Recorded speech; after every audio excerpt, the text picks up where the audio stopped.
This episode of the MSP podcast is brought to you by Big Tex Outdoors. Everything you could possibly need for your firearm. If he doesn't have it, you probably don't need it. And PHLster holsters. Can't do a sub 5-second fast drill? We'll get a PHLster holster. If you still can't, well, at least you know it's not the holster's fault. And primary and secondary, the definitive source for the armed professional and the responsible citizen. Quit your bitching about all the rules and get better.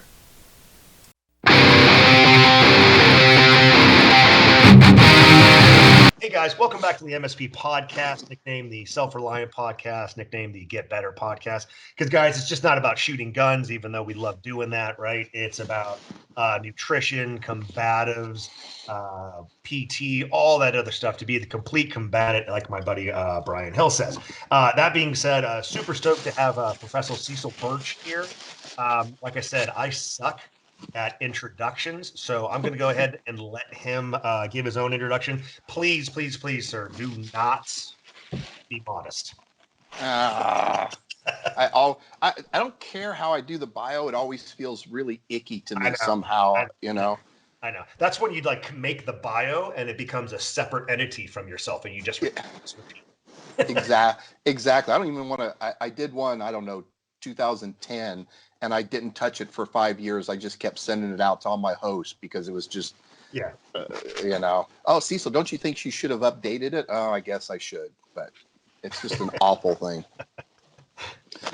All right. So my name's Cecil Burch. I've been doing martial arts. This is my 41st year, actually. I was saying 40, but I realized this is my 41st year of doing martial arts. And unlike a lot of people who do I did it, you know, as a kid, and then I stopped for 10 years, and then you do it in college for a couple of years, and then you stop and come back to it, and now you've been doing it for 30 years. That's nonstop. I've not, since I first stepped foot on the mat at American Karate Studios, I've been training under somebody since then. I started Jiu-Jitsu in 1989. What else? I'm a third degree black belt. I've been training with my instructor since 1994 when he opened an academy in Phoenix. I've been teaching since 1987. Reluctantly started as a teacher, and now I love doing it. It was not it's not something I wanted to do, but I found out that I really, really dug it. So I've been doing that since 1987. I competed a bunch of times. I did some boxing smokers back in college, and I actually made it through with a few brain cells left afterwards, which was a miracle because I sucked. I've done most of my competition. I did some judo. Most of my competition has been Brazilian Jiu-Jitsu. I've done that. I still do that. I still love. One of the things I love about Jiu-Jitsu is you can still compete as a 55-year-old broken down man. You can still have a shot at competing. Yeah. And I've been teaching. I've been traveling around. Well, the world, actually. I've been mostly the country, but occasionally around the world, teaching open enrollment stuff, teaching people how to integrate shooting with combatives since this is my 15th year, I think. This is my 15th year of doing it. And I've been a shooter all my life. I mean, I was born in Arizona at a time when you came out of the womb, the doctor says 22 or 410. And so I've been shooting. I took my first offensive shooting class was with Chuck Taylor in 1985 doing combat shotgun. Nice. And then I did gun sight as my college graduation present in 1987. So outstanding. Yeah, I've been doing that. Did you mention the name of your company? Oh, Immediate Action Combative. That feels wrong. I'm sorry. That just feels. You know, the funny thing is, do you want to buy a used car from me? Exactly. We're like, America, freedom, capitalism, and then we get to the capitalism part, and it's like, Exactly. And then, so to give all credit where credit is due, right? Your professor is Megaton Diaz. Yep. Old school. And one of the things I want to highlight to the audience out there, especially some of the younger guys, right? What you typically get is you hear people who say, well, I saw the UFC and then started a couple years later, or, and if nowadays, I met a kid who doesn't even know who Hoist Gracie is. Right. That's how old we are, right? Right. So you said 94, right? I started with Meg in 94. Yes, that's 94. Correct. And technically, guys, we're old men, so that's technically before, even though the first UFC was 93, because of November of 93. November of 93. So VHS tapes is like a 2-year lag. Yep. So it's Yeah. Well, so, I was at the first UFC. oh, you were. Yeah. Oh.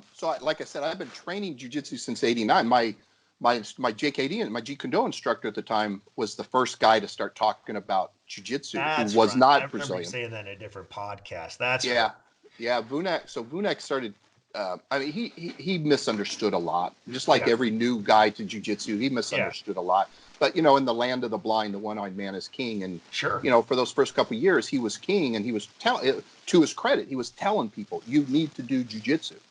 So I was training in it. So we knew, and I'd actually at that point, I'd actually trained at Hickson's place a couple times when he was still in West LA.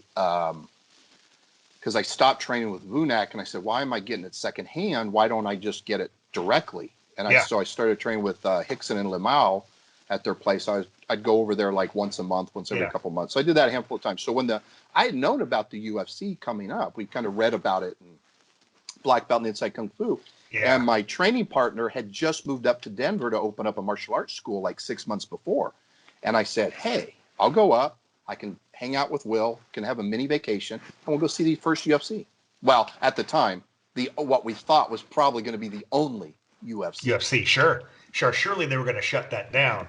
Yeah, exactly. Right? Exactly. Oh, Well, that was epic. the so reason you didn't it was know anybody. No. That came out of the walk, right? Because you had, and the listeners, there's going to be a point to this podcast, but who cares? It's my podcast. I'll do what I want. Yeah, because that whole thing, you had all the family, all the Helio side of the family. Yep. You had the who are the Balance guys? They were there. Oh, Balance out of Philadelphia, Milagreese. Milagreese, yeah. They were there, right? Yep. You didn't know any of them, and that's funny because Hoyler was there. Yep. Right? I actually took a private with Hoyler the day of the UFC. All the brothers, with the exception of Hickson, Horian, and Hoyler, Hoyce, Hickson, and Horian were given private lessons during the day at the hotel. So you didn't know Megaton at the time. I don't think so. I'm pretty sure it was another couple months before I trained. It's hard to remember. I can't find my training journals for that period of time. Yeah. To know when I started, but it was within a couple months of that Meg opened his academy. What amazing! I always wonder if I believe in fate or not. But one minute you're taking a private with Hoyler, next minute, it would be either Megaton or Salo would be Hoyler's top students for the most part. They could arguably, right? Yeah, exactly. I think so. And then forever you're Gracie who my top. Bam! Right on, right? That's awesome. Again, sorry for non-jiu-jitsu people. We're talking about lineage, whatever. Yeah. Moving on. So, okay, cool. Quick story. You actually probably trained with a guy. I can't remember his name. It doesn't matter. I was a 2-stripe white belt training with John Lewis in Vegas. Oh, yeah. When I started. And this was probably 96, maybe 97, maybe early 97. A guy comes and he says he's from Megatons, right? And we start training, and he just would look like he was like a jiu-jitsu, like the perfect jiu-jitsu guy, right? Where he was probably about 6 feet tall, back then where rash guards were optional, right? And he just had that steely cut, not right, but just hard musculature, you know what I mean? And he was about my weight, so we start rolling from the knees, man, and he steering wheels me straight into an armbar. And it was because when John Lewis did things, it was just like, or Steve DeSilva, it was just like, whatever. I can't even understand what's going on here. But this, he was a blue belt at the time, man, and he did that, and he taught me to, and it was awesome. So that was my Megaton story. That's about it. Anyway, all right, guys. So the whole thing is about this, right? So Cecil and I have been talking. We're members of a lot of different groups. Mainly starting off with shooting, but people, like the Shivwards Collective, whether it be Cecil, Paul Sharp, Larry Lindemann, Craig Douglas, a variety of other people out there. Adam Scholl is a big proponent, jiu-jitsu guy, shooting guy. More and more shooting enthusiasts, right, are getting into jiu-jitsu, right? I will humbly include my crowd in there, myself in that esteemed crowd. They're getting more and more into jiu-jitsu because they understand that, the firearm, while versatile in many different ranges, it doesn't solve all problems. And so you have to train all the ranges. So people, with jiu-jitsu being as popular and as a resource, it's really funny. You don't really hear the Muay Thai firearms guy, or do you? Maybe I'm just ignorant. I don't know. I think to some extent you do, but I think that where jiu-jitsu, outside of the fact that I think grappling has a slightly better position in fighting, I think the thing with Muay Thai is it sucks getting hit all the time. Yeah. And it's not fun to sit there and, you can hit the pads, you can hit the bags, all that stuff. But at some point you get there and spar, and I don't care how good you are, you're getting your leg kicked, you're getting kneed, you're getting punched in the head. Yeah. Whereas, jiu-jitsu things happen, but it's not the same trauma on the body. So I think people might start Muay Thai, or they look at it and go, it's a little tough. Yeah. I don't want to get quite that beat up. Yeah. There's no Masters 10 division. Yeah, no kidding. Absolutely. And so what we're talking about, that, guys, is like, I think it goes up to Masters 10, which is like 80, right? 70 to 80 years old. Technically, there's no limit, but as of recently, I mean, there's a number of competitors that are in the Master 7 division. So you're talking 65 to 70. Yeah. So jiu-jitsu, guys. Anyway, so we have all these people hopping into jiu-jitsu, right? And we're going to kind of lay out, I don't know if the word's etiquette, but a kind of a safe practice, right? Yeah. Because we're seeing, I don't know, I don't want to use the word mistake, but certain approaches that are not benefiting them that higher belts kind of look at and go, I don't know about that. You know what I mean? And the famous term in firearms speak is Dunning-Kruger, right? It's crooning, right? What is it? Dunning-Kruger? No, Dunning-Kruger. It is Dunning-Kruger. Okay, all right. I always say Dunning-Kruger, think Freddy Krueger, and I go, surely that can't be correct. That's correct. For those of you that aren't familiar with that term, what that basically is from a first-person level. I am an expert in one thing, therefore I'm an expert in all things, right? Yeah. That can also be reflected on another person, where you say that person's an expert in one thing, so he's an expert in all things. And that is 100% rarely ever the case. There are crossovers to every physical activity.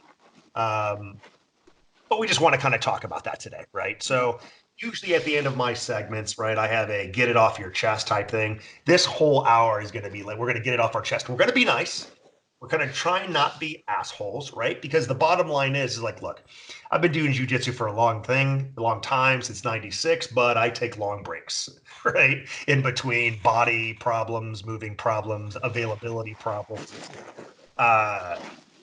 But I'm a 3-stripe purple, which is just over the halfway mark to get to black belt. But that's not the point. The thing is, like, I've been around for jiu-jitsu a long time. You're going to be hard-pressed to show a technique that I know nothing about, or a person who is a jiu-jitsu guy that I know nothing about. That being said, I know nothing about nothing when it comes to jiu-jitsu.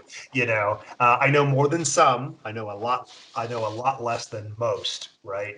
So when a white belt kind of comes out and says XYZ, that's it, hard stop. It's kind of it's got to be careful with all that stuff, right? And I know, Cecil, you've been a black belt now for how long? More than 10 years. Yeah, more than 10 years. Received a black belt from an absolute legend, right? I mean, I think Megaton invented the word Shark Tank. Pretty much. I'll tell you what, I survived enough of them, so it wouldn't surprise me if he did invent that in Rio or something. And as a black belt, I think you echo the same. I'll let you speak to that. For sure. I mean, again, I'm not going to this is pat myself on the back. This is just, just my experience level. So I've been doing it since 1989. I've been with Meg constantly since 94. That's 3 to 5, maybe sometimes 6 days a week on the mat. I essentially run his gym for him most of the time. I teach all the fundamental classes. I'm responsible for getting guys up to blue belt level. I'm a third-degree black belt from a guy who's not known for being particularly open with giving belts and stuff like that. I've competed against some really well-known guys. I've actually coached my students against I had one time coaching against Andre Galvao next to me while he's shouting at his student and I'm shouting at mine. Yeah. I've traveled all over, both teaching and training. I've trained tons of gyms all over the place. Singapore, Canada, multiple places in the UK, all over the US. And our gym has a good reputation. Like, it's rare that a week goes by that we don't have somebody coming from someplace else to go, Sure. oh, I got to train here. So I'm kind of familiar with like everything that's going on. I've done it. I think I put a little effort into paying attention, and I'm still learning. I'm still like, oh man, we just had Chago Bajos, who's the Mendez brothers coach. He coached them up until brown belt before they left for the US. And so Chago, he just won Masters World. So he's awesome. He comes and trains with a couple times a year, usually the run up to like Masters World and stuff. And so he showed me something last summer, a way to negate somebody's lasso guard. It is the stupidest move ever. It's dumb. But that's funny because I did a 2-hour private today, and that's all we worked on. So, with lasso? With lasso, yeah. A lot of guys at my academy are lasso guys. Like, they're really good at lasso. So I was talking to Chago, and he goes, do this. And I'm like, get out of here. But the funny thing was, even Meg, who's literally been doing this since he could walk, right? He was like, I've never seen that before. So with guys like that we're still learning stuff about jiu-jitsu. There's still this, we can't be dogmatic and say black and white. We know all there is to know about jiu-jitsu, and it works like this. If Megaton can't, I'm sorry, the guy with a few months in, a guy with the 2 years in, we need to walk a little bit more softly this way. It's not you have a right to your opinion. You have a right to express your opinion. I'm totally down with that. But like somewhere in the last, 10 years, and it's a societal thing. This isn't like making fun of any particular group, but it's a societal thing where that's been conflated to, well, instead of you have a right to express your opinion, it's your opinion equals everybody else's. Yeah. Well, no. No. Well, I'm speaking my truth. No. You don't have a truth. There is the truth. Right. And there's what you think. And if you have one person who says X and he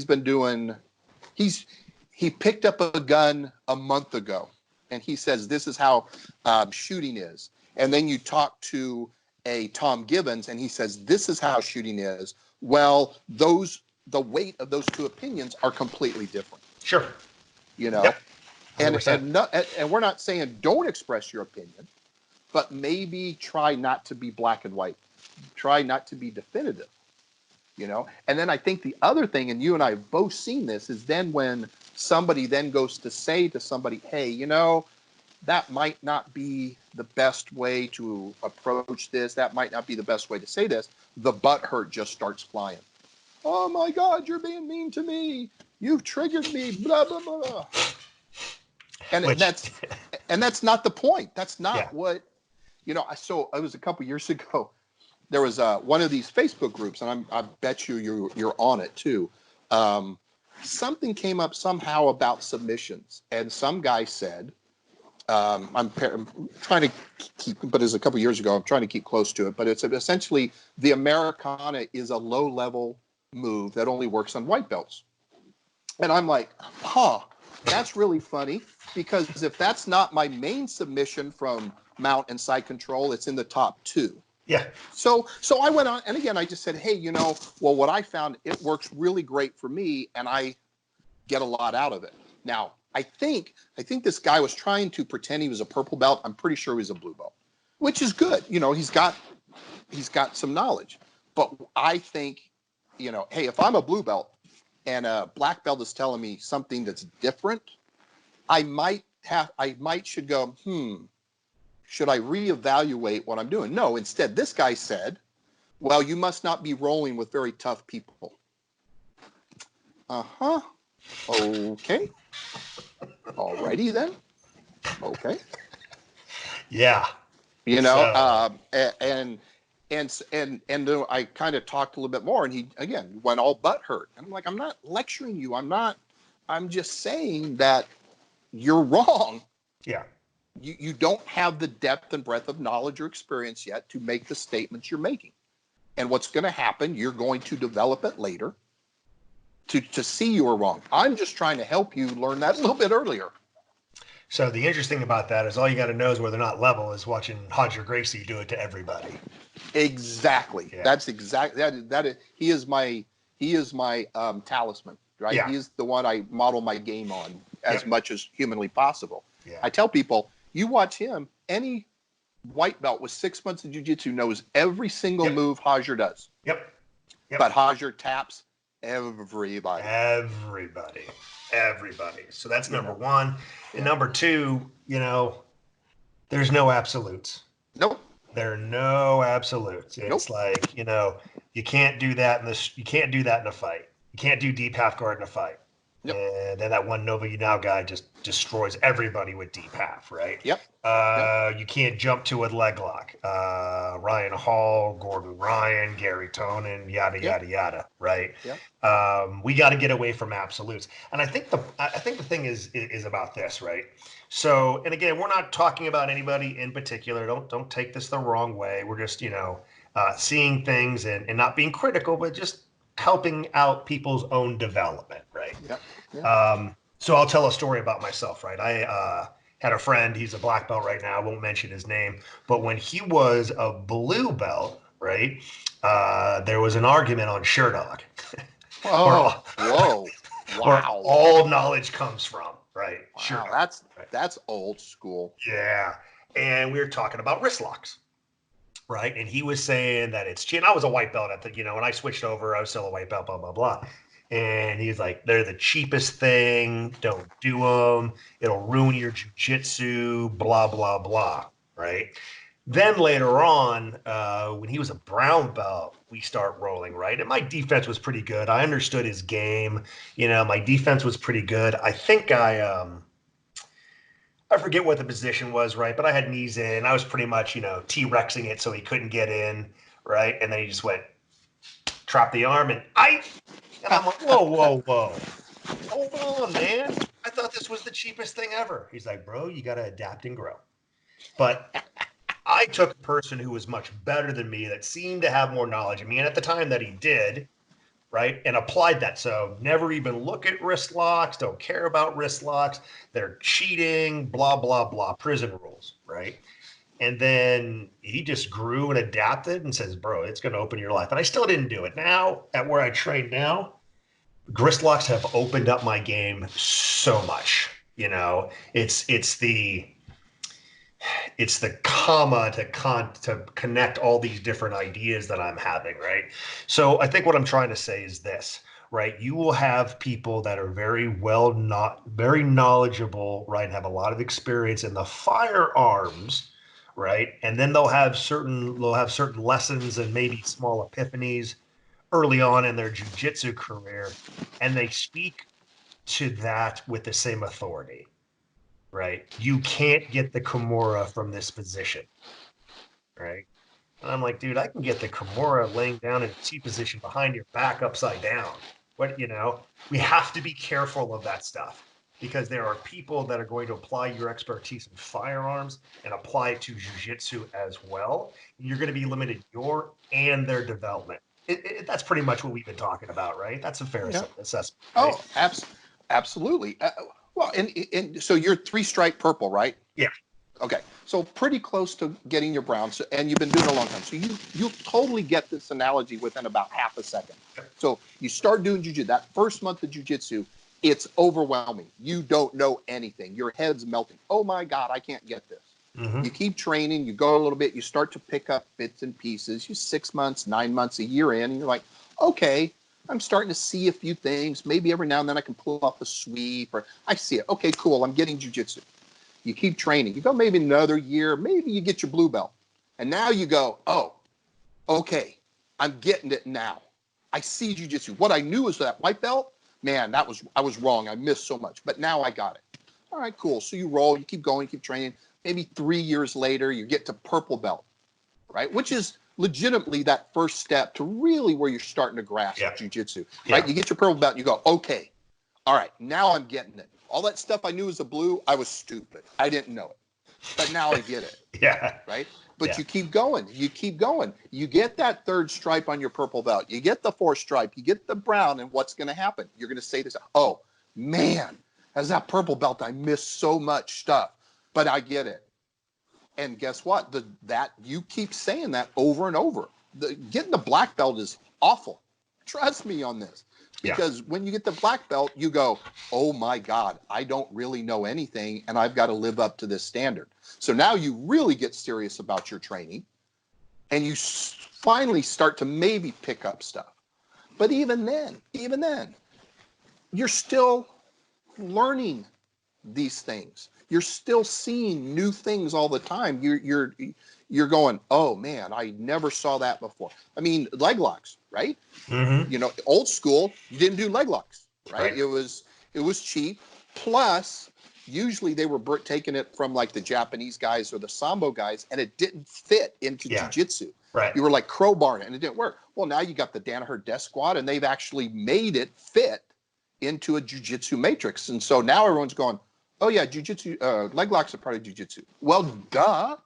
But it's that development, and you have to be careful with this because jiu-jitsu is so deep and broad. It's so vast that you can't get it quickly. I don't care what gym you're at. I don't care who your trainer. I don't care how smart you are. It takes a while. And here, honestly, I mean, that's right. All right. That's not a bad analogy, right, Scott? I mean, you pretty much agree that that's how the progress in jiu-jitsu is. You're always seeing what you missed the year before, 5 years. Oh, 100%. It's a I don't want to know if I want to use the analogy of an onion where you peel away a layer and then there's another layer, because an onion eventually disappears. It's like peeling away layers to opening up. It's like seeing a town, then a country, then the earth, and then going, oh, look at all this other stuff out there. And I think the strength of jiu-jitsu is also what can be so overpowering and intimidating about it, because it is dimensionless. Right? Where striking arts, again, having the background boxing, Muay Thai, Taekwondo, yada yada, it's a two-plane art. It can be a three-plane art depending on motion and footwork, but for the most part, it's a two-plane art. Jiu-jitsu is a 360. And it's 360, and then it depends on your body type, my body type, my skills, your skills, and that's driven home by watching my wife do jiu-jitsu now, right? She's got those long, bony arms, right? Long, bony legs. And I'll tell a story just because I'm proud of her. She comes home. She comes home the other day, right? And so she's got almost the perfect jiu-jitsu body. You know what I mean? I've got the antithesis of a jiu-jitsu body, right? I've got short legs I've only got like a 30 NC. I've got short arms that are even shorter because I can't, because I didn't tap when I was younger because I'm an asshole. And I've got a long torso. It's the worst jiu-jitsu body ever, So the triangles it's a good bench press. It's a good powerlifting body, but it's bad for for jiu-jitsu. 100%, man. Great deadlifting body. Everything else. Yeah, exactly. So triangles have never been my thing. Never been my thing, right? Because I got big meaty legs and stuff, and getting them around just rarely happens, right? If I get it, it's because I got you in a top knot guard and you pulled it out, and it's like, all right, you just strangled yourself. So she comes home the other day on Saturday, right? And she's like, how'd you do? Like, I feel like I was getting over a little bit of a respiratory infection going on, so I could finally breathe again. And she was, how'd you do? I go, we did the whole King of the Mat thing. I only got, sent out twice or once. But I go, how'd you do? She's like, I cut a couple triangles. I said, you did what?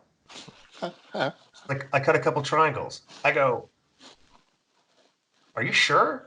She's like, what do you mean, am I sure? I mean, the guy was in between your legs with one arm in and the head in and blah, blah, blah. She's like, yeah.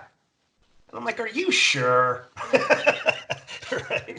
So today I do a 2-hour private with my professor, right? And I go, did Beth catch two dudes in a triangle? He's like, sure as shit she did, man. The only reason why she didn't finish is because it was a teenage kid and his neck was too small. But she did everything right.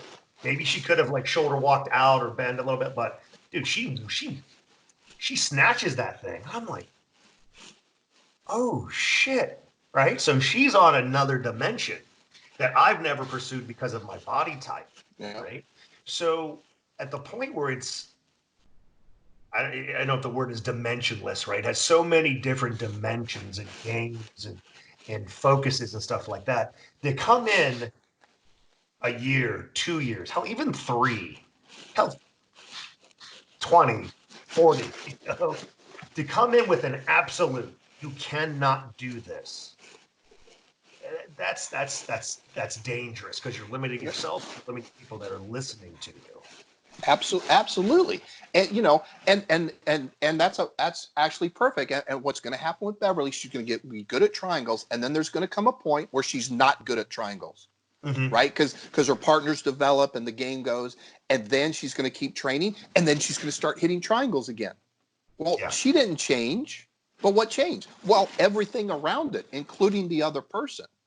Right? So if you start thinking, well, I got triangles now, I'm good, I'm the master, you still have that pathway to go. And that's with somebody who's already good at doing them, let alone somebody who's brand new and has never even seen a triangle before.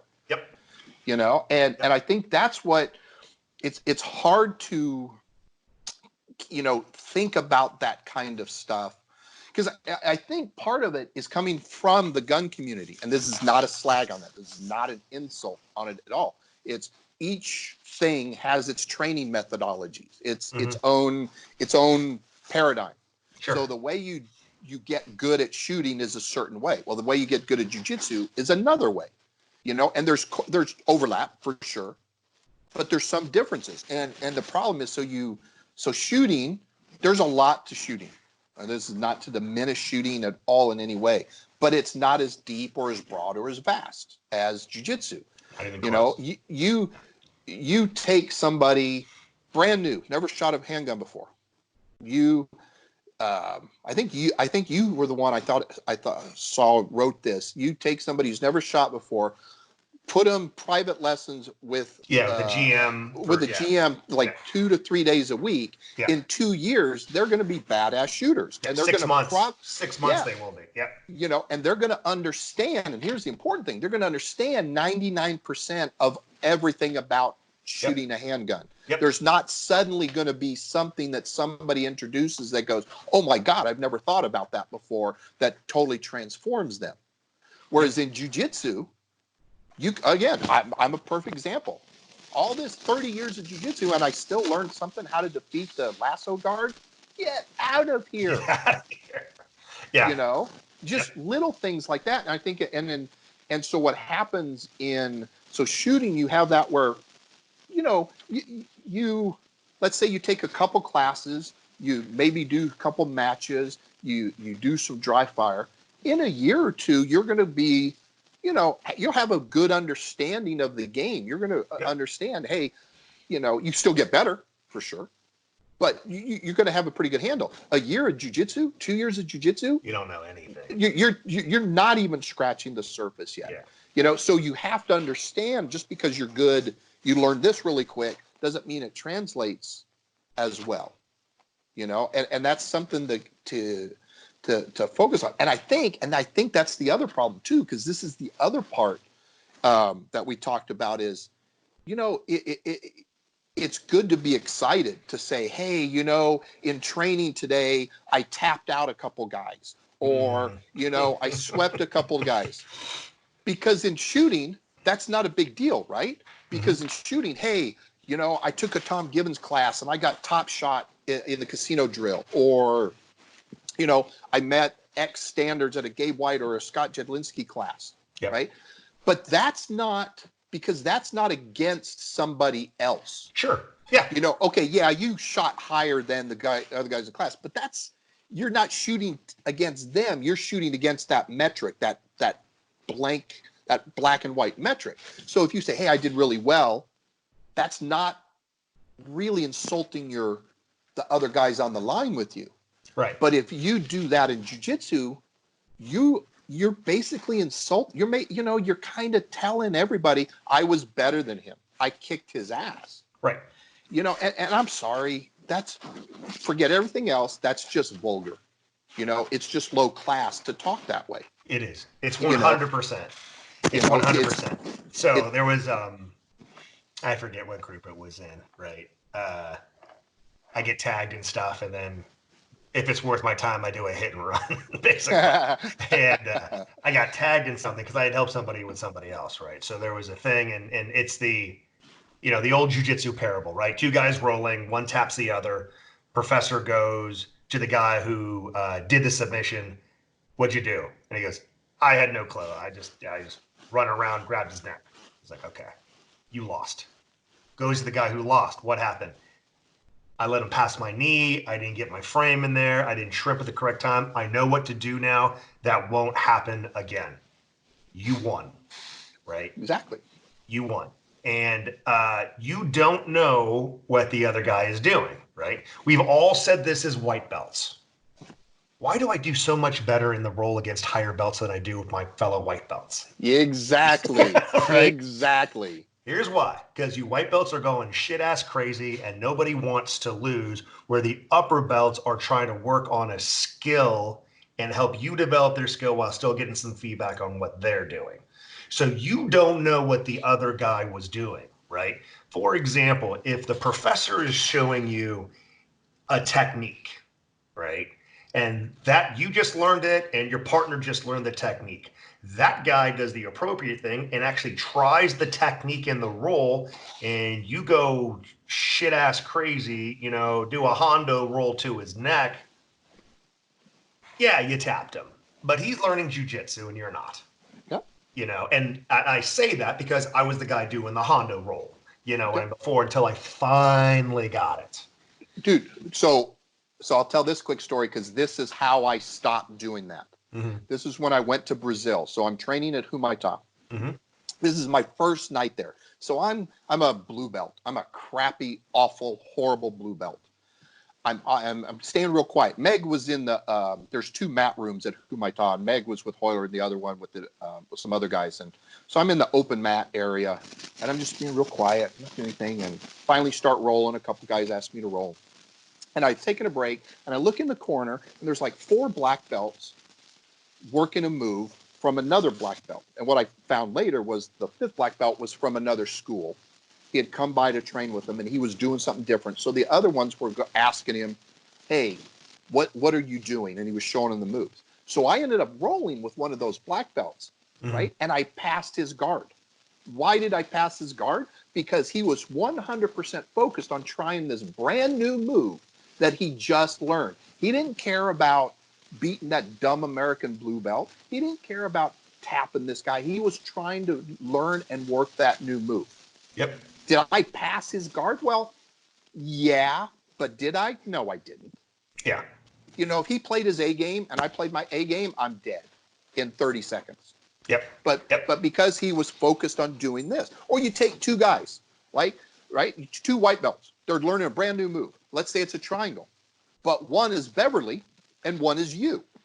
Now, it might be the first time both of you seen the move, but who's more likely to pull off that move right away? She is, because of her body composition. Does that mean that she's better than you if she gets it in a roll? No, it's because it was easier for her to do. But you keep training, and all of a sudden you get it down the line. She can't then say, and she would never because she's too cool, but somebody like that could never say, well, I got the triangle on him. Well, you did, but you didn't, and that's the thing that people need to understand is if you got to move against your peer, cool. Yeah. That's an awesome accomplishment, but don't brag about it. if you get a move against a higher belt, you probably didn't get the move against the higher belt. Yep. Unless he tells you, unless he comes out and says, man, I was really going and you got that. That was awesome. Unless he says that, you should assume that you got lucky or he was letting you play.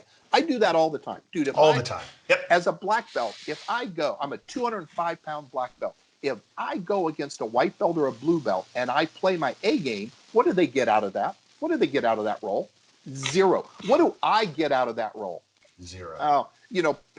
Pat myself on the back for being awesome, but that's a waste of time. Yep. So what I do is, oh, hey, Mr. Blue Belt, hey, Mr. 150-pound blue belt, start on my back. Yeah. Put one hook in and have the seat belt. Okay, ready, go. Yep. And then, so he gets to learn something. He gets to actually work a skill set, and I have to work a skill set in a little bit more even playing field. But if he takes my back fully, gets his hooks in, did he really? Not to the same level. And you certainly shouldn't be bragging about it, right?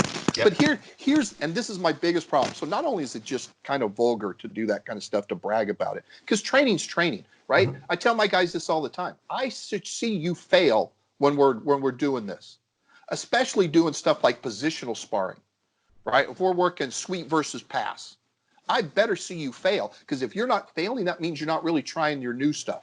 Yeah. And you're wasting time. So you shouldn't be worrying about what happens in training anyway. But it's even this. Let's say you're rolling with a higher belt. They're letting you play. They're trying to be nice. They're being a good training partner, and you get something. So you go on social media and you tell everybody, hey, I passed this purple belt guard and I got to mount and I almost submitted him. Okay. What is that purple belt going to do when he sees that on Facebook? Destroy you the next time he sees you on the mat. Well, number one, that purple belt is never going to be nice to you again. Right. You've completely eliminated any thought. And if he starts telling other people at the academy, hey, you know what this mother effer did? Yeah. He said this. Every higher belt is like, oh, okay, we can't be nice to this guy because he's going to take advantage of this. This happened to me a few years ago. We had a female judo black belt come from France. She was training with one of my coach's affiliates in Lyon, and she was blue or purple belt in jiu-jitsu. I can't remember, but a judo black belt and competitor. And she came to do Pan Am, so she trained with us for a week. And I'm going to roll with her. She's smaller. She's 140 pounds and a blue or purple, so I'm going to be nice. And my coach was like, and Meg's like, hey, you better watch out. I'm like, oh, ha, ha, ha, ha. I'm going to be nice. So she foot sweeps me. Okay, cool. No big deal. We kept rolling. Well, it turns out that night, because I don't speak French. I don't speak French. And I'm not friends with her on Facebook, but Meg is. And he said to me on Wednesday, he goes, hey, you know what she did Monday night? She posted on that how she foot swept and took down a black belt. I'm like, oh, did she now? Did she? So it's not that I went and beat her ass in those rolls that night. It's not like I'm going to torture you. No, it's just I'm going to play my A game, which means she got nothing out of that roll. Right. She, as soon as we locked up, I did Sasai Shirakomi and center fly-in. I'm on top, and then I tapped her a bunch of times. I was nice about it. I didn't like crank the arm or hold the choke or anything, but I did not give her 1 ounce of breathing room. Right. That's not my intent. Yeah. But she basically said, I have to do that. And it was probably the best lesson she ever learned. I hope she went back to France afterwards and was like, I think I better be a better training partner and keep my mouth shut. Yeah. But that's what happens when you brag about what happens in training. Right. The training in the academy should be like this sacred thing, in the sense that what happens in Vegas stays in Vegas, right? Yeah. What happens on the mat stays on the mat. Yep. Because this to be 100% true. Yeah, you could have a great day. Everything's going your way. You're just tapping, you're sweeping, you're passing, you're throwing everybody. You go there 2 days later, and now you can't do squat. So yeah. Great example of that recently, right? I did 2 classes in a row totaling about 2.5+ hours. Nice. And I felt like a beast. My limbs were coming back, my mobility's coming back. I'm inverting, my deep half guard's coming back. I'm trying to transition from my submissions. If I'm not getting them, I'm going into faking wrist locks and going into other. It was gorgeous. Then I go teach, then I come back, and then I had an allergy cause respiratory infection. Oh, great. Did not know because I could breathe. It wasn't in my head, it was in my chest. So I could still breathe, but through here. But the minute the blood pressure went up, the beats per minute went up, this got all full and I could not breathe.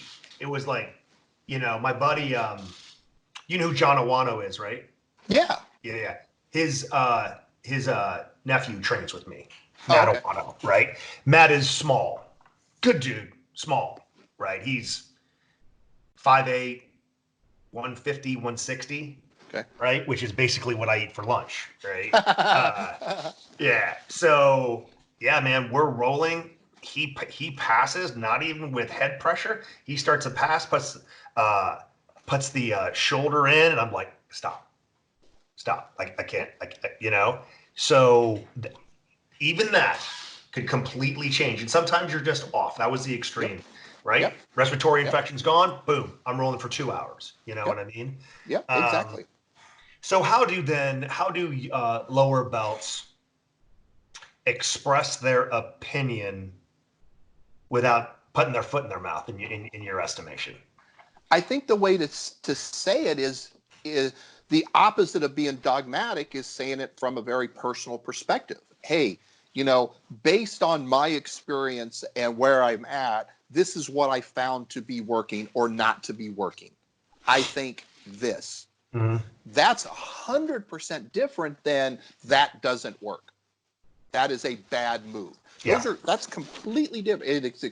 It's expressing the same thing, but the black and white is you're setting yourself as that subject matter expert. The first way is, hey, you know what? You're wrong, but I'll help you learn. I'll help you not be wrong, right? That will get higher belts. That will get instructors to buy into going, no, you're wrong, but you said it that way. And like, as far as I know, I could be wrong, but cool. Right. That's light years different.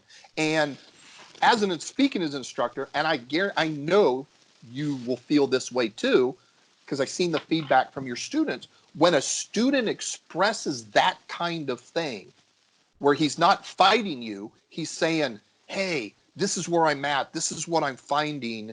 I'm trying to get better. That where you as instructor goes, yes, I can work with that. You are giving me every signal that you want to get better. Whereas then when you say, oh, the Americana is a stupid move, boom. You know what? If you were on my mat, I'd be like, good, I'm not going to talk to you. I'm not going to help you. You go with that expression, and you keep getting tapped with Americanas by everybody because you don't want the help. Yeah, it's completely different. It's interesting because they know nothing about the history, right? Because in that one statement, you just said that Bob Anderson, multi-time world champion, Sambo and wrestling, and Hollis Gracie were low-level players.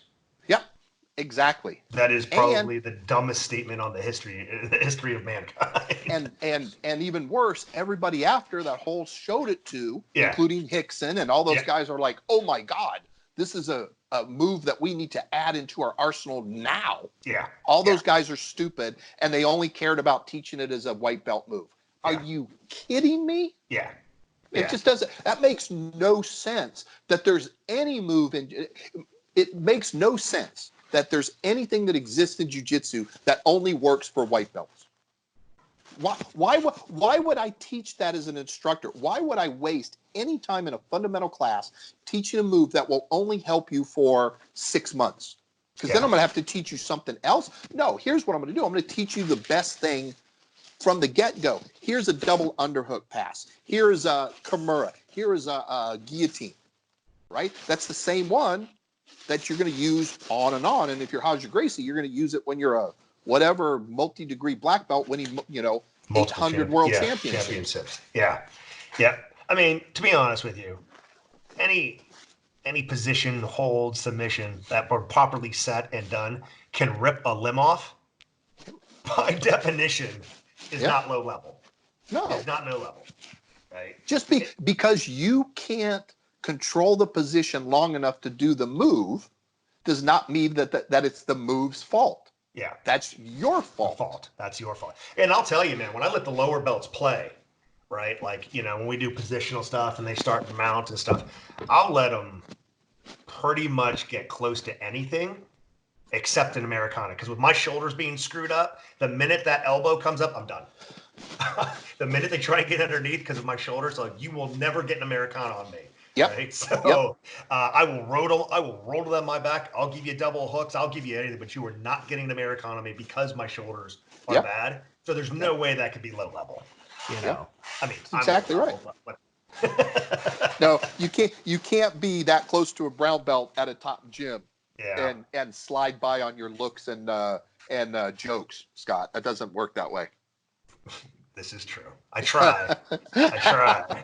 I try, but this is definitely true. You actually have to perform to be able to get to that level. So yeah. So pose it as a question. Yeah. Assume that you don't know everything. Yeah, just exactly. However you do it, just let the person you're talking to know that you don't think that you are the subject matter expert. That this is based on your level right now, but you are open to that. I don't want to say the critique, but that you are open to more information. Mm-hmm. Because that's all a decent instructor wants. Right? Yes. You get a guy comes to your class and he just is rejecting you spend the first couple hours on the first day and he's rejecting everything. Well, I'd like doing it this way. This way works for me. After a couple hours, how much time are you going to put on that guy? Yeah, not much. First of all, I wonder why he gave me all that money just to, exactly. to prove me wrong. Exactly. Yeah. Why are you wasting your time? Go online and gripe about me on social media because that's free. Yeah. I actually enjoy those guys sometimes. Actually, most of the time, right? Because I'll just go like, look, man, there's a metric. Do it your way. I don't care. Do it your way. Oh. If you can hit the metric, then that's fine, right? Or I'll have one guy going like, man, I know I could do this stuff with your iron sight gun. And I'm like, go get it. Yeah. Go get it. Let's see. Yeah. Let's see. And he didn't.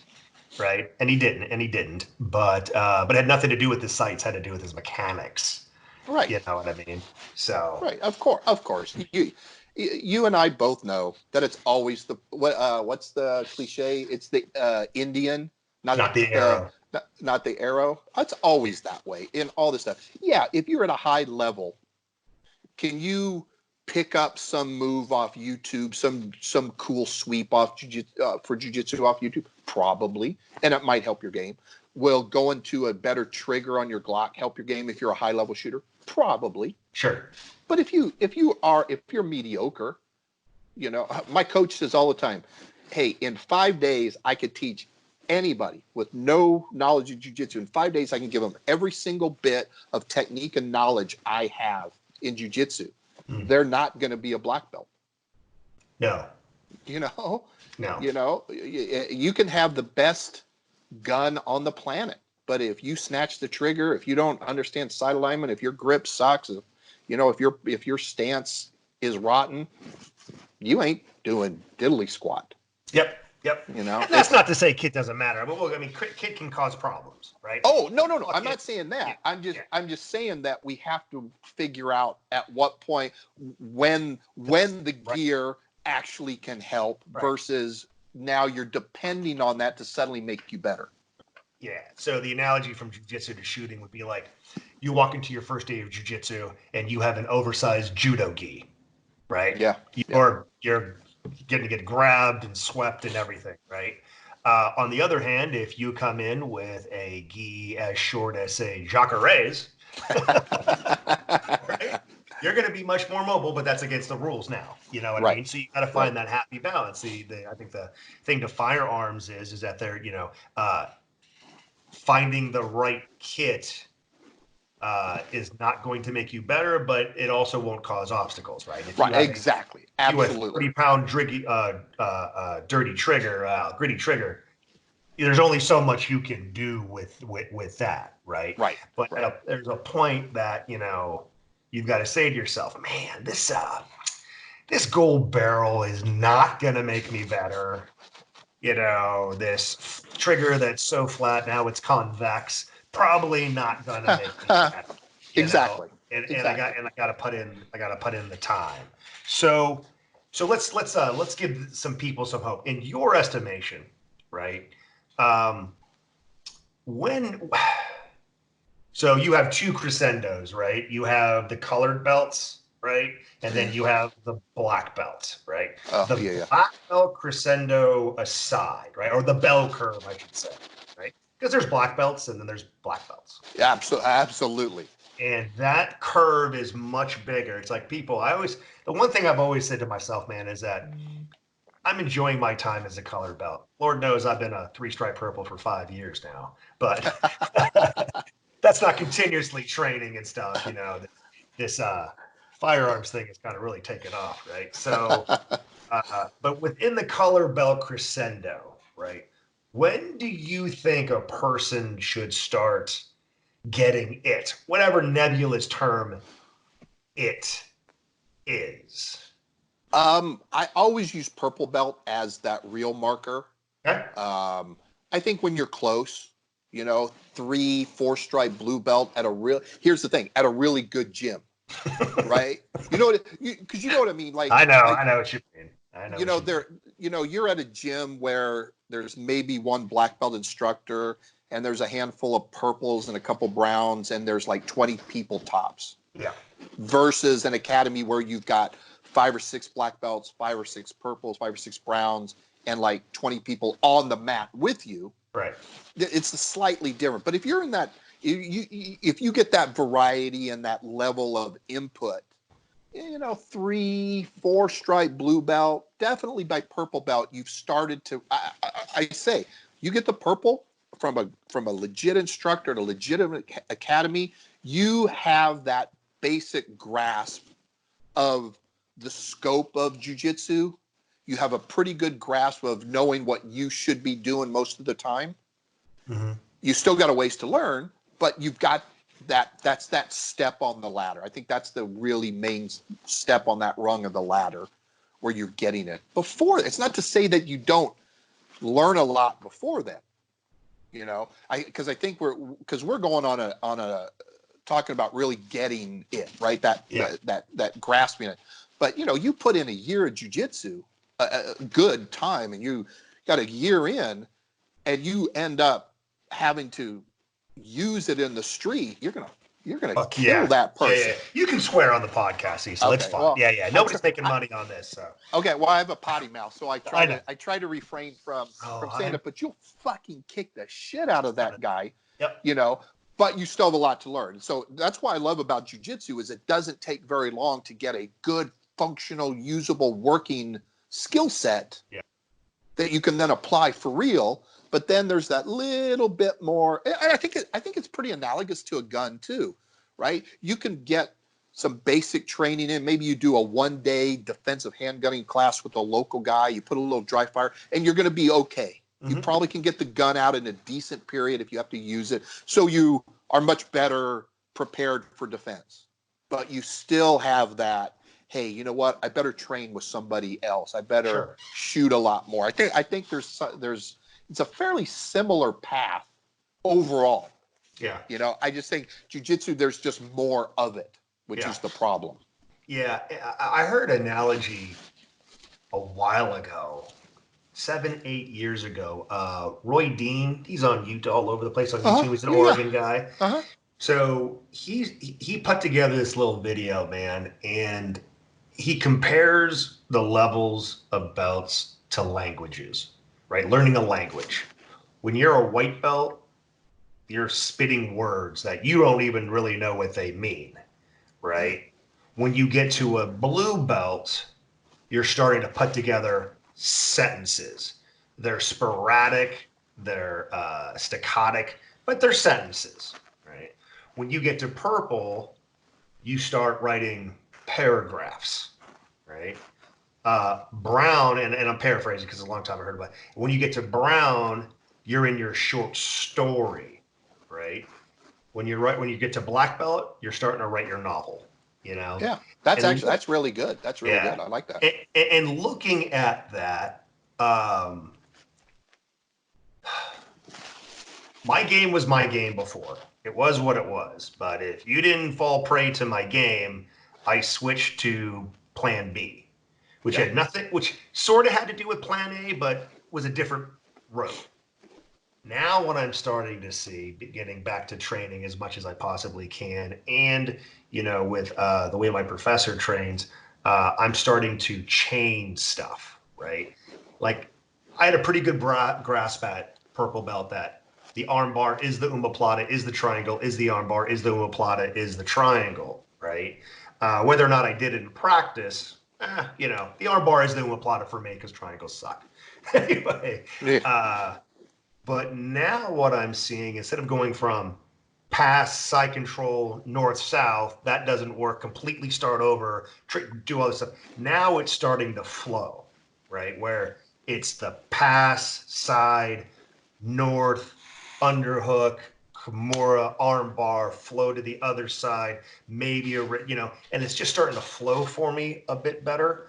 So now I'm thinking, I'm sure I'm not ready yet, right? But I'm starting to get that peak into brown, right?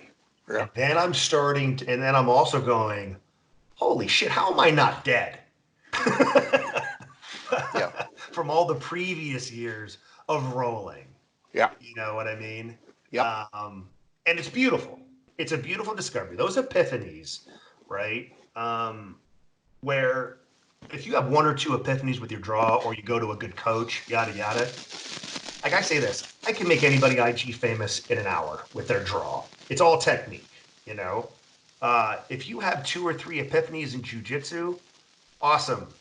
That's one thing. Yep. We've got all this other stuff. You know Yep. what I mean? 31 years of doing this, and I'm still getting those epiphanies on a fairly regular basis. Yeah. That's one of the things I love about jiu-jitsu is that it doesn't end. Yeah. There's always more. But your path, exactly what you're talking about, that is the classic path. That is the classic way to get to that point. Is you are definitely heading to black belt because you're seeing that progression. Yeah, purple belt, I can play a game. Maybe I have a backup game. But here's the next step. So I was a closed guard guy and a half guard guy. That was my thing. Yeah. That's still my thing. It's still my thing. But when I got to brown belt, my coach forbidded me from doing closed guard or half guard because he goes, you rely on it too much. I don't want to see you do closed guard or half guard at all, or I'm going to kick your ass. So I had to learn to play open guard, but it wasn't till brown belt. Yeah, and that's funny because I knew it. I mean, yeah. I knew it. I knew Right. De La Heave and stuff, but I couldn't perform it against my peer. Sure. But then it was like, oh, I have to do this. And like you said, now you're going, oh, but I could go here and then go here. And then so I put about a year and a half into just playing open guard. And then magically it made my closed guard and half guard 100 times better. Right. Which is funny because for a lot of guys, the path is exact difference, right? You get some guys, you start in closed guard, first thing they do is open. Yep. The first thing they do is open, Yep. My thing is when I discovered deep half, because I have bad knees and I can't butt heel to butt, right? Like I said this to my professor today. I was like, hey man, when I get like my black belt at 60, I swear to God, I'm going to make an instructional called Bad Knee Jiu-Jitsu. You know what I mean? So I was so reliant because you don't need to bend your knees, right? Nope. You get half guard, you sweep underneath, you get your grips, maybe use the gi, maybe you don't use the gi, and it's my whole body versus your leg. I'm going to win, right? But then now people are starting to learn to defeat the deep half, right? And when you defeat the deep half correctly, the guy in deep is in hell. right? You're either getting Kimura'd or you're getting your fush pushed down and their knee dragging out and stuff, or knee cutting out. So that's how I've had to grow from that. So awesome stuff. So all right, brother. Hey, We're about let me touch on that real quick, just because that's a perfect thing to go back to what we were talking about. When Deep Half came out, what did everybody outside the jiu-jitsu competition world say about Deep Half? It'll get you killed in the street, right? Stupid. You're gonna get punched in the face. The guy's gonna start punching and stuff because they didn't do Deep Half. As soon as they started getting caught in Deep Half, they're like, oh, if I try to punch you from here, you're sweeping me before my arm makes contact. If the guy on the bottom's doing what he needs to do, it's a fantastic street position. But you have to understand that. And that white belt who's listening to Mr. Combatives, World War II Combatives guru on YouTube telling him that, Deep Half will get you killed in the street. Well, yeah, you don't know. Yeah. When in actuality, it's a great thing, but it takes time. And like, if you got yourself in Deep Half in the street, you'd be like, cool. I like this. Let's do this. Let's do this. Exactly. But anyway, that's just a perfect illustration of that thing. With people don't know what they don't know. Yeah. Of all that stuff. There's almost nothing in jiu-jitsu that doesn't have a contextual place in self-defense. 100%. The only thing is like that. Like the donkey guard or whatever, which is a joke anyway, Right. It's a complete joke, right? Yeah, it's a joke. Nobody's seriously doing that. Right. What's his name? Jeff Glover did that as a joke. Well, he did as a joke because the guy he was going up wouldn't engage. Right. Exactly. Right. So, but he's not putting out an instructional of, donkey guard for, street self-defense. Yeah. Even though he's been asked to. Yeah. Though he's been asked to. But he knows. But anyway, I just thought that was a good way to cap everything that we've been talking about. Yeah. So we can give it a whirl. I don't know if you got anything else, man. We'll just throw it out there if not, because the whole thing was kind of get it off your chest, though. But yeah, I agree. Yeah, but so anything else out there, right? Because here's the deal, man. I love your rants. Right? Oh my God. I love your rants. I do. I do, because I always see the point of them. I'm going to be completely honest with you, right? Do I agree with 100% of what everything that you say, right? Maybe 99.5. Hey, that's probably better than most, dude. Yeah. No, I get like you had this rant on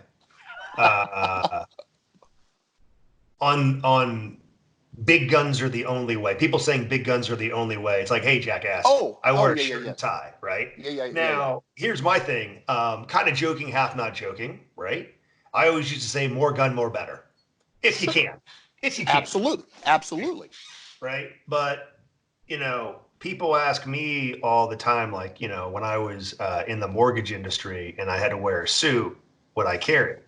And I said, first of all, I would say none of your fucking business. Exactly. But hypothetically, I would go at 3:00, right? Or if that anything, I have some off-body solutions. Well, off-body's horrible. Well, that's better than not having a gun at all, right? And having a 10-round, whatever, that you can comfortably carry in an NPE is better than not having any gun ever. Now, do I always want to carry a Glock 34 with a 5+ extension if I can get away with it? Yes, but guess what? I'm a firearms instructor. I do what I want. Right. I do what I want. So I love that. So anyway, I just want to say that I do love your rants, man. It's so easy for me to go off into a rant. I try to be very, very non-ranty about my rants. So. Yeah, but so here's the thing, right? You always preface things, whether you either say it or you intimate it, right? Of, hey, this is my opinion, right? This opinion's backed up through all these years of experience, right? But it's a way, not the way. Yeah. I say that in my classes. I look, guys, disagree with me all you want. Feel free to bring up your opinion. This is a way, not the way. Unless your instructor's a Mandalorian, there is no way. There is no the way. Yep. And you always do that. That's why I appreciate it, right? And I don't go in of like, well, I'm going to see if I agree or disagree. I'll just going to see your point of view. So that being said, I want to do it a little, just if there's anything else out there, right? So what do people need to start doing to get better? Whether it's firearms, jiu-jitsu, whatever. This is my big thing across the board that I think I push a lot more than most because I think it's so important is just start.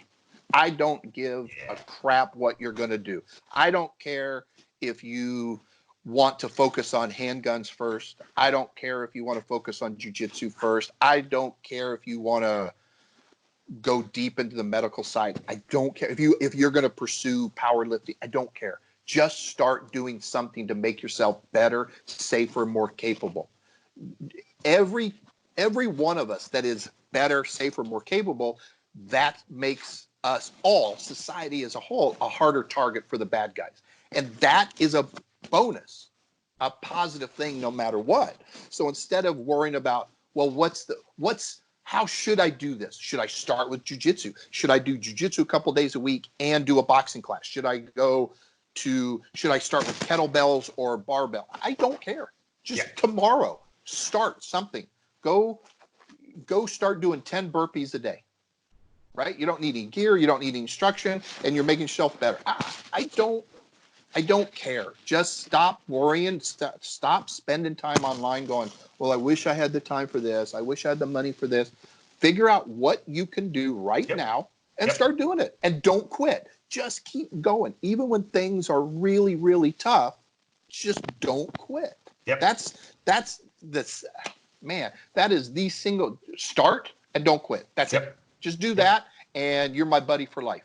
Whatever your path is, whatever your focus is, I don't care. Like, disagreeing. I just had this discussion with Daryl Bolke. We were talking, I did a video on shooting from retention, in an entanglement and stuff. And he was just saying he did things a couple different ways, but we were talking, I understand why he is disagreeing. I understand his point, and he understands why I'm doing what I'm doing. He didn't call me to say you're wrong.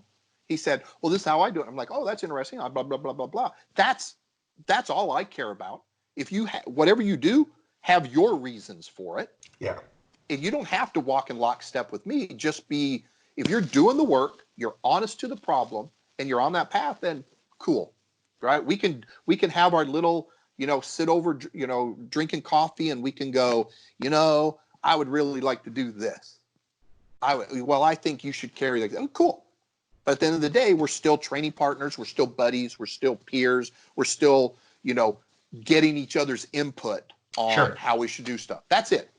Everything else is secondary. Outstanding. And then we talked a little bit about today, but anything else? What do people need to stop doing to get better? Stop beating yourself up if you're not doing. If you think you're doing, or you think you should be doing something else, or man, I really should be better on my diet, or I shouldn't have missed the gym yesterday. Stop. Just do the best you can and keep going. And we all are going to fall short at some point. No big deal. Tomorrow's a new day. Just don't beat on yourself. Just keep going. We're all good. As long as we're on the path, we should be patting ourselves on the back. Yep. 100%. Awesome, Professor. And for those people that don't do jiu-jitsu, right, we don't call him Sifu Sensei, we call him Professor, right? Some are more formal than others with names and blah, blah, blah. But for the most part, that's what it means in jiu-jitsu, right? Yeah, so, pretty much. Cecil, thank you, man. Another epic conversation. And I've learned a lot. I'm sure the audience has as well. I'm sorry. What was the company name? Because there's another guy, Glenn Plunkett, who has a company that resembles your name. So I always get the two. It's Immediate Action Combatives. Yes. Okay. Yep. Okay. Yeah. So his is like Immediate Action Tactics or something like that. Okay. Glenn's a great guy, Oregon guy too. So Immediate Action Combatives, right? Yep. Now you teach nationally, right? Because Bev just took a class, two-day class with you that she absolutely loved. She was great in that. Boy, I put her up against a couple big dudes, and the entire time she was smiling the entire time. Oh yeah, well, 26 years with this guy. Big guys don't intimidate her. Exactly. Exactly. All they need to do is Exactly. feel her bony ass guillotine, man. So nationally, is it Yep. immediateactioncombatives.com? It's iacombatives.com. Oh, even easier. Okay. Yeah. iacombatives.com. Yeah. Check it out. Yep. Nationwide, like you were out here with Virginia, pretty much nationwide. How many classes are you teaching a year? I usually do about 16 to 18. I can't really handle any more than that. Sure. I usually have to, like, I'm already taking bookings for 21 because I'm pretty much full for 2020. Outstanding. And then we're both going to be at TACCon. Yep. TACCon's going to be fun. Super stoked, man, if not a little bit nervous of other instructors coming in and taking my block, but super stoked. No, but you know what? The thing I found about TACCon is everybody at TACCon is genuinely interested in learning and seeing stuff. Sure. Nobody's going there to go like sit on the side going, look at what this guy's doing. Everybody is like, I want to see what this guy's doing. I've heard good things. Let's see. That's a great environment, dude. Yeah. You're gonna have a great time. Oh, I'm sure I will. And then super stoked to take your block, right? And then so Paul and Larry are going to be there too. Oh yeah, Paul and Larry, and probably Chris Fry, and if I can get the diva Craig Douglas to be willing to do it, I'll have all 5 of us should be teaching during my block. Oh, that's amazing. So I know we talked about the gi.